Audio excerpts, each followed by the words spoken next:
네, 여기 오늘을 이렇게 남기다 이 정승환 씨가 쓰신 내용을 보면요.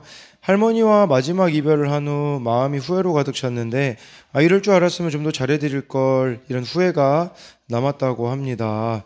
그렇다면 누가 마지막에 웃으며 갈 수 있을까라는 생각을 했을 때 답은 삶의 역사를 사랑으로 채운 사람이고요. 가장 지혜로운 사람은 바보처럼 사랑한 사람이다라고 하는데요. 영원한 관점에서 보자면 그가 가장 지혜로운 자라고 이렇게 말하고 있습니다. 그래서 삶의 역사를 사랑으로만 채우자라고 이렇게 마음을 새롭게 먹었는데, 그렇게 사는 것이 쉽지 않았다고 합니다. 왜냐하면 내 안에 내 안에 사랑 아닌 것이 많음을 깨닫게 되었기 때문에 주기보다는 받기를 원하고, 섬기기보다는 섬김 받기를 원하고, 남을 세워주기보다는 내가 높아지기를 원하고 항상 마음속으로 차별했는데, 이 사랑이 결국은 내 힘으로 할 수 없는 것을 알고서는 깨달은 것이 바로 한 가지 더 필요한 게 바로 하나님과의 관계였다고 말합니다. 하나님 앞에서 나 자신을 늘 돌아보고 하나님과의 관계 속에서 사랑을 위한 능력을 구해야 한다라고 이렇게 말해주고 있습니다. 오늘 말씀은요, 요한복음 13장 3절부터 15절까지인데요. 어제 요한복음 12장 26절에 그렇게 예수님이 말씀하셨거든요. 사람이 나를 섬기려면 나를 따르라. 예수님을 섬기려면 나를 따르라고 했는데, 예수님이 오늘은 그 섬김의 본을 보여주시는 내용이라고 볼 수가 있습니다. 근데 이게 요한복음 지금 13장 3절부터 나와 있는데, 사실 저는 중요한 게 요한복음 13장 1절이라고 생각을 합니다. 1절에 이런 내용이 나와 있어요. 유월절 전에 예수께서 자기가 세상을 떠나 아버지께로 돌아가실 때가 이른 줄 아시고 세상에 있는 자기 사람들을 사랑하시되 끝까지 사랑하시니라. 네, 요한복음 13장 1절은 이렇게 시작해요. 예수님이 세상에 있는 자기 사람들을 사랑하시되 끝까지 사랑하셨는데, 이 세상에 있는 자기 사람 중에 원수까지도 있었다라는 거, 가룟 유다까지도 있었다라는 것을 보여주는 것이고, 그리고 이 제자들이 다 예수님을 십자가에서 버리지 않습니까? 그러니까 이 모든 제자들이 다 예수님을 부인하고 버리는데 이들을 끝까지 사랑하시는 예수님의 그 모습인 것이죠. 네, 그래서 이것이 이 섬김의 핵심이라고 볼 수가 있습니다. 우리 주변에 있는 사람들, 우리에게 맡겨주신 사람들을 어떤 반응을 보이든지 상관없이 끝까지 사랑해야 되는 것이 바로 우리들이 섬겨야 되는 이 섬김의 모습이라는 것을 말씀해주고 있는 것이죠. 3절에요. 저녁 먹는 중 예수는 아버지께서 모든 것을 자기 손에 맡기신 것과 또 자기가 하나님께로부터 오셨다가 하나님께로 돌아가실 것을 아시고 라고 말씀해주고 있어요. 정말 예수님은 모든 것을 다 알고 계셨어요. 여기서는 세 가지를 알고 계셨다고 하는데, 하나님이 모든 걸 예수님께 맡기신 거, 이게 첫 번째고요. 두 번째는 예수님이 하나님께로 또 이렇게 오신 거, 또 세 번째는 하나님께로 다시 돌아가실 거를 예수님은 알고 계셨다고 말씀해 주고 있습니다. 그러니까 이 모든 것을 예수님께서 아셨잖아요. 아셨기 때문에 그런 것들을 알고 있는 것에서 그치는 것이 아니라 제자들에게 구체적인 섬김으로 보여주셨다라는 것이죠. 우리도 마찬가지인 것 같아요. 예수님의 십자가와 부활을 여러분들이 아는 것도 중요하죠. 그러나 그 여러분들이 알고 있는 예수님의 십자가와 부활이 직접적으로 여러분들의 삶과 여러분 주변에 있는 사람들의 삶에는 어떤 영향을 미치고 있는지를 우리가 한번 돌아봐야 한다라는 겁니다. 예수님은 제자들에게 예수님을 섬기라고 말씀하셨는데, 그 섬기라고 말씀만 하신 것이 아니라 곧바로 제자들을 먼저 섬기셨다라는 겁니다. 그래서 그 섬김의 모습이 이제 4절부터 나와 있는데요. 저녁 잡수시던 자리에서 일어나 겉옷을 벗고 수건을 가져다가 허리에 두르시고 5절에 이에 대야에 물을 떠서 제자들의 발을 씻으시고 그 두르신 수건으로 닦기를 시작하여 라고 말씀해주고 있습니다. 여러분, 이거는요 참 충격적인 장면입니다. 왜 그러냐면 스승이 제자들의 발을 씻는다라는 것은 그 당시 사람들이 이해할 수 없는, 한 번도 그런 일을 아마 경험해보지 못했을 겁니다. 그리고요, 이 발을 씻는다라는 것은요, 주로 이렇게 종들이 했던 일이거든요. 종들 중에서도 서열이 가장 낮은 종이 했던, 정말 종들 중에서도 이렇게 서열이 낮은 종이 했었던 이런 것을 예수님이 직접 이렇게 스승 되시는 그분이 제자들의 발을 씻는 것은 상상할 수도 없는 일이었다라는 것이죠. 정말 이렇게 종의 모습으로 섬기시는 예수님이 마지막까지 제자들을 얼마나 사랑했는지를 이렇게 직접적으로 보여주시는 겁니다. 여러분, 얼마나 사랑하는지는요, 이렇게 얼마나 그 사람을 위하여 낮출 수 있는지에 달려 있다라는 것을 우리가 또 기억해야 한다라는 것입니다. 6절에 시몬 베드로에게 이르시니 베드로가 이르되 주여 주께서 내 발을 씻으시나이까. 7절에 예수께서 대답하여 이르시되 내가 하는 것을 내가 지금은 알지 못하나 이후에는 알리라 라고 이렇게 말씀해 주고 있어요. 베드로에게 있어서 이것이 너무나도 충격적이었었던 것이죠. 어떻게 이렇게 주님이 나의 발을 씻을 수 있겠습니까? 라고 했을 때 예수님이 지금은 알지 못하나 이후에는 알게 될 것이다 라고 이렇게 말씀해 주고 있는데요. 이후에는 알리라라는 것에 여러 가지 의미가 있겠죠. 근데 그 중에 하나는 이 베드로도 이와 같은 섬김의 삶을 살아야 한다라는 것을 또 가르쳐 주시는 그런 모습이라고 할 수가 있습니다. 8절에요. 베드로가 이르되 내 발을 절대로 씻지 못하시리이다. 예수께서 대답하시되 내가 너를 씻어주지 아니하면 내가 나와 상관이 없느니라 라고 말씀해 주고 있습니다. 그래서 예수님이 베드로가 어떻게 예수님이 내 발을 씻습니까? 그렇게 못합니다 라고 했을 때 예수님이 내가 너를 씻어주지 않으면 너는 나와 상관이 없다. 이 상관이 없다라는 것은 내가 나와 함께하는 부분이 없다라는 뜻입니다. 그러니까 이 예수님과의 이런 관계가 없음을, 근데 이게 단지 그냥 발만을 씻어주는 어떤 행동이라고만 보지 마시고 이것은 제가 이따가 10절에 또 이어서 설명드리도록 하겠습니다. 그러면서 9절에 시몬 베드로가 이르되 주여 내 발뿐 아니라 손과 머리도 씻어 주옵소서. 예수님이 발을 씻어주지 않으면 상관이 없다고 하니 베드로가 정말 예수님하고 상관이 있는, 관계가 있는 자가 되고 싶어서 지금 손과 머리까지도 씻어달라고 이렇게 예수님께 이야기를 하고 있는 것이죠.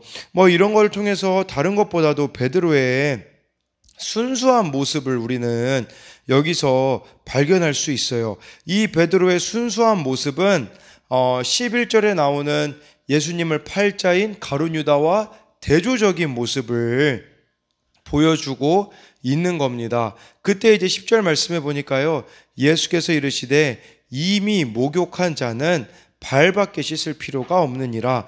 온 몸이 깨끗하니라. 너희가 깨끗하나 다는 아니니라 하시니 라고 해가지고요, 이미 목욕한 자는 발밖에 씻을 필요가 없다라는 것은 무엇을 말하는 거겠습니까? 예수님이 지금 이미 목욕했다라는 것은 예수님이 십자가에서 단번에 우리의 모든 죄를 씻어주셔서 거듭나게 하시고 성령께서 임하시고 내주하시는 이 은혜는 한 번만 필요하다라고 말씀해 주고 있어요. 그러니까 흔히 속죄함을 받는 것은 일회적인 사건인 것이죠. 근데 중요한 것은요, 이렇게 너희가 깨끗하나 다는 아니다라는 것은 이것은 우리에게도 늘 발을 씻어야 되는 것이 있어야 된다라는 의미가 첫 번째로 있는 거예요. 그러니까 여러분들이 이 속죄함을 받았는데요, 또 우리가 세상을 살아가다 보면 죄를 짓지 않습니까? 일상적으로요. 그러니까 늘 발을 씻는 것과 같은 우리들 가운데 이 죄를 늘 이렇게 고백하며 나아가야 된다는 의미도 있겠고요.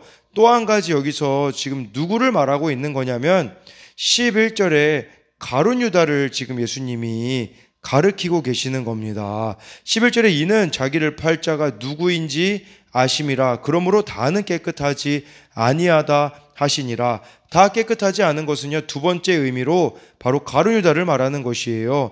지금 여러분 예수님이 발을 씻어 주시면서 이런 이야기를 하는 것은 사실은 가룟 유다에게 기회를 주신 거거든요. 지금도 회개하면 늦지 않았다.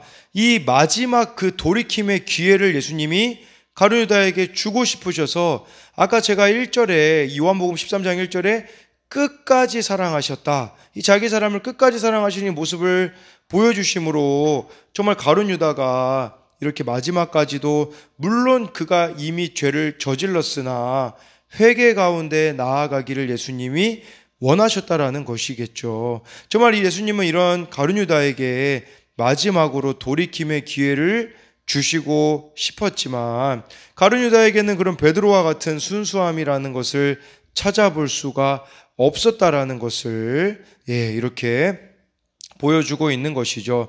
사실 베드로나 가룟 유다나 예수님을 배신한 것에 의해서는요, 누가 크고 작은 것을 따질 수가 있겠습니까? 가룟 유다도 배신했고, 베드로도 예수님을 3번이나 모른다고 부인했는데, 중요한 것은요, 그 죄의 크기가 아니라 죄에 대한 회개가 우리들 가운데 늘 있어야 한다라는 거예요. 근데 문제는 뭐냐면요, 매일 발을 씻지 않잖아요. 그러면 여러분, 우리가 이 죄에 대하여 무감각해져서 매일 우리가 이 적은 발을 씻는 것과 같은 죄를 회개하지 않는다면 죄에 대하여 무감각해져서 나중에는 회개를 하고 싶어도 할 수 없는 그런 상황에 여러분들이 이르게 된다라는 사실. 우리는 마치 회개를 내가 노력하면 할 수 있을 거라고 생각을 하는데, 여러분, 이 회개라는 것은 아까 8절에 예수님이 내가 나와 상관이 없느니라, 늘 여러분들이 예수님하고 이 말씀을 반대로 생각하면 늘 여러분들이 예수님과의 관계 속에 살아가지 않으면 죄가 깨달아지지 않는다라는 사실을 기억해야 한다라는 겁니다. 12절에요. 그들의 발을 씻으신 후에 옷을 입으시고 다시 앉아 그들에게 이르시되 내가 너희에게 행한 것을 너희가 아느냐. 13절에 너희가 나를 선생이라 또는 주라 하니 너희 말이 옳도다. 내가 그러하다. 14절에 내가 주와 또는 선생이 되어 너희 발을 씻었으니 너희도 서로 발을 씻어주는 것이 옳으니라 라고 이렇게 말씀해주고 있습니다. 15절까지 보면요, 내가 너희에게 행한 것 같이 너희도 행하게 하려 본을 보여노라. 예수님이요, 지금 발을 씻으신 후에 내가 너희들에게 행한 것을 알고 있지 않니? 라고 하면서 너희가 나를 선생이라고도 하고 주 이렇게 라고도 하는데, 맞다, 내가 너희의 선생이고 주인데 중요한 것은 주와 선생이 되어 내가 너희들의 발을 씻은 이것이 중요하다라고 예수님이 말씀하시는 거예요. 그러니까요, 여러분, 우리가 예수님을 이렇게 주님이라고 고백하고 참 예수님을 여러분들이 이런 고백들을 하는데, 중요한 거는 이런 고백이 중요한 게 아니라 그 고백을 여러분들이 한다면 우리도 예수님과 같은 삶을 살아가는 게 중요하다라는 거예요. 제자들은요, 문제점은 무엇이었냐면요, 누가 더 크냐 막 이런 걸로 막 다퉜거든요. 그리고 예수님이 그 어떤 이 이스라엘 지역에 그냥 왕이 될 거라고 생각을 했거든요. 그러니까 제자들의 관심은 누릴 특권에만 관심이 있었거든요. 근데 예수님은 뭐라고 말씀하셨냐면, 그런 헛된 야망을 버리고 너희들이 진짜 나를 선생과 주라고 고백한다면 내가 지금 너희들에게 섬김의 본을 보인 것 같이 너희도 다른 사람들에게 이렇게 섬김의 본을 보여야 한다라고 가르쳐 주신 것이라고 할 수가 있습니다. 그러니까요, 여기서 또 14절에 서로 발을 씻어주는 것이 옳으니라, 이 옳으니라, 옳다라는 단어가요, 그 헬라어로 빚지다라는 뜻이에요. 너희들이 나에게 빚을 졌기 때문에 그 빚을 다른 사람에게 갚는 것이 합당하다라는 뜻이죠. 너희들이 나에게 사랑의 빚을 졌으니 다른 사람을 사랑하는 것은 마땅하다라고 이렇게 예수님이 말씀하신 거예요. 제가 어제 한 영상을 봤는데요, 그런 내용이 나오더라고요. 아들이 16살이었는데 아버지가 그 회사에 아마 높은 회사를 이렇게 경영하고 계셨던 거예요. 아들이 이렇게 학교를 갔다 오면 옷이 더럽혀져 있고 막 찢어져 있는데, 이 아버지 생각에는 그냥 어떤 깡패한테 끌려가가지고 이렇게 맞은 거라고 생각을 했는데, 알고 보니 학교 폭력을 당했던 것이죠. 근데 이 아들이 나중에 극단적인 선택을 합니다. 5층에서 떨어져서 자살 시도를 하는데 차에 떨어져 가지고 한 번 실패를 해요. 그대로 또 올라가 가지고 두 번째로 뛰어내려서 아들이 자살했다라는 그 사실을 이제 아버지가 알고서는 그게 너무 마음이 아팠다고 하더라고요. 그냥 한 번 떨어져 죽어서 살아나니까 다시 또 두 번째 뛰어내려서 죽은 아들의 모습을 보면서 내가 하고 있는 이 사업이 무슨 의미가 있는가. 그래서 이 아버지가요, 아들에게 이 마음의 빚을 갚기 위해 그때부터 학교 폭력에 대한 것을 예방하는 사람으로 활동하기 시작해서 지금까지 그런 삶을 살아오고 있다라는 내용을 여기 제가 어떤 그 영상에서 보게 되어졌는데요. 아들에게 그 마음의 빚이 있었을 때 정말 자기가 하고 있는 사업도 다 내어버리고 정말 이제 내 아들 같은 이 사람들이 생겨나지 않게 하기 위하여서 자신의 삶을 던지고 있는 그 모습을 보면서 드는 생각은 그거죠. 정말 하나님이 우리를 사랑하셔서 예수 그리스도를 주셨는데 그 사랑의 빛을 우리가 아는 자들이라면 정말 사랑하지 못하는 사람이 누가 있겠습니까? 그리고 우리가 정말 예수님으로부터 그 사랑의 빛을 진 자라면 섬기지 못할 사람이 또한 누가 있겠느냐라는 것이죠. 그렇기 때문에 정말 여러분들이 예수님의 그 사랑을 안다면 이 섬김을 지식적으로 아는 것이 중요한 게 아니라 여러분들의 삶 가운데 얼마나 다른 사람들을 이렇게 섬기는지를 기억하셔야 돼요. 여러분들이 하나님을 얼마나 사랑하는지는 이웃 사랑의 크기에 비례합니다. 정말 하나님의 사랑을 아는 자들은 정말 사랑할 수 없는 자들을 사랑하는 자리까지 나아가게 되어진다라는 것을 기억하셔야 하는데요. 오늘 말씀의 결론은 두 가지라고 볼 수 있어요. 첫 번째는 세상과 다르게 섬김으로 나아가라는 겁니다. 세상은요, 주목받기를 원하고 정말 섬김 받기를 원해요. 근데 예수님께서는 너희들이 섬기는 자가 되어야 된다라고 이렇게 말씀해 주고 있는 것이죠. 두 번째는요, 날마다 우리들에게 필요한 것은 발을 씻는 일이라는 겁니다. 정말 여러분들이 예수님과의 관계 속에 살아가면요, 이 세밀한 죄가 보여지게 될 것이란 말이죠. 그러니까 날마다 이 예수님과의 교제 가운데 여러분들은 이미 목욕한 자들이에요. 예수님의 십자가로 씻김 받은 자들이거든요. 중요한 것은 늘 발을 씻는 자가 되셔서 늘 이렇게 발을 씻는 자가 되어서 회개 가운데 나아가야 한다라는 것을 그리해야지만 정말 우리가 회개의 기회를 얻을 수 있다라는 사실. 베드로와 가룟유다는 사실은 차이는 없었으나 정말 베드로는 나중에 그 회개의 기회를 붙잡지 않았습니까? 우리도 오늘이라는 이 하루의 생활 속에서 회개의 기회를 붙잡지 않는다면 나중에는 하고 싶어도 할 수 없는 그런 일들이 벌어진다라는 것. 그리고 마지막으로는요, 정말 여러분들이 빚진 자라는 사실, 빚진 자이기 때문에 다른 사람을 사랑하고 섬기는 것은 당연한 일이라는 사실을 여러분들이 기억하며 정말 오늘 하루 가운데도 정말 예수님께 받은 그 십자가의 그 빚을 다른 사람들에게 갚아 나가시는 여러분들이 되시기를 소망합니다.